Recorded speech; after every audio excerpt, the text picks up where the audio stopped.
അസ്സലാമു അലൈക്കും വറഹ്മത്തുള്ളാഹി വബറകാതുഹു.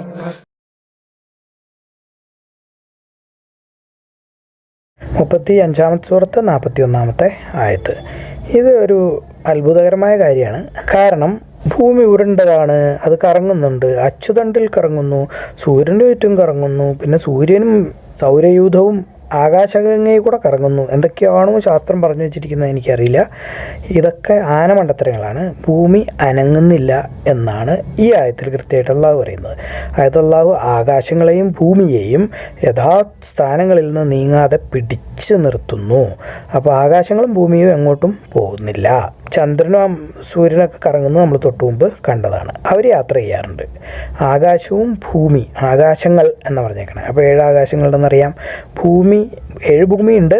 പക്ഷെ നമ്മളുടെ ഭൂമിയെപ്പറ്റി പറയുമ്പോൾ ഒരു ഭൂമി എന്നുള്ള രീതിയിലാണ് പറഞ്ഞേക്കണേ. അത് നീങ്ങിപ്പോവാതെ പിടിച്ചു നിർത്തുന്നത് അള്ളാഹുവാണ്. അള്ളാഹു അല്ലെങ്കിൽ പിന്നെ ആരെക്കൊണ്ട് അതിനെ പിടിച്ചു നിർത്താൻ പറ്റും? ആരെക്കൊണ്ടും പറ്റില്ല. കാരണം അത്ര വലിയ സാധനമാണ് ഈ 7 ആകാശങ്ങൾ എന്നൊക്കെ പറയുന്നത്. ഭൂമി പിന്നെയും ചെറുതാണെന്ന് വിചാരിക്കുക, എന്നാലും നമ്മുടെ കാഴ്ചപ്പാടിൽ നമ്മൾ കാണുന്നുണ്ട് ഒരുപാട് വലുതാണ് ഭൂമി. അതിനേക്കാളും വലുതാണ് 1-ാം ആകാശം, അതിനേക്കാളും വലുതാണ് 2-ാം ആകാശം. അത് നമ്മൾ നേരത്തെ പറഞ്ഞിട്ടുണ്ട്. അതായത് ഒരു മരുഭൂമിയിൽ ഒരു മോതിരം വെച്ചാൽ എങ്ങനെ ഇരിക്കുമോ അതാണ് 1-ാം ആകാശവും ഭൂമിയും തമ്മിലുള്ള ബന്ധം.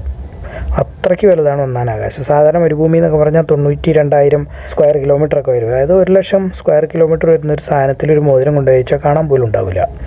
അതുപോലെയാണ് 2-ാം ആകാശവും 1-ാം ആകാശവും. അതുപോലെയാണ് 3, 2, 4, 3, 5, 4, 6, 5, 7, 6.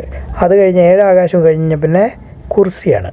അള്ളാഹുവിൻ്റെ കാല് ചവിട്ടി വയ്ക്കുന്ന, സിംഹാസനത്തിലേക്ക് ഇരിക്കുമ്പോൾ രാജാക്കന്മാർ കാല് ചവിട്ടുന്ന സ്റ്റൂള്, അതുപോലത്തെ ഒരു സാധനമാണ് കുർസി അള്ളാഹുവിൻ്റെ. അത് ഈ പറയുന്ന പോലെ മരുഭൂമിയിൽ മോതിരം വെച്ച പോലെയാണ്. അതായത് അത്രയധികം വലിപ്പമാണ്.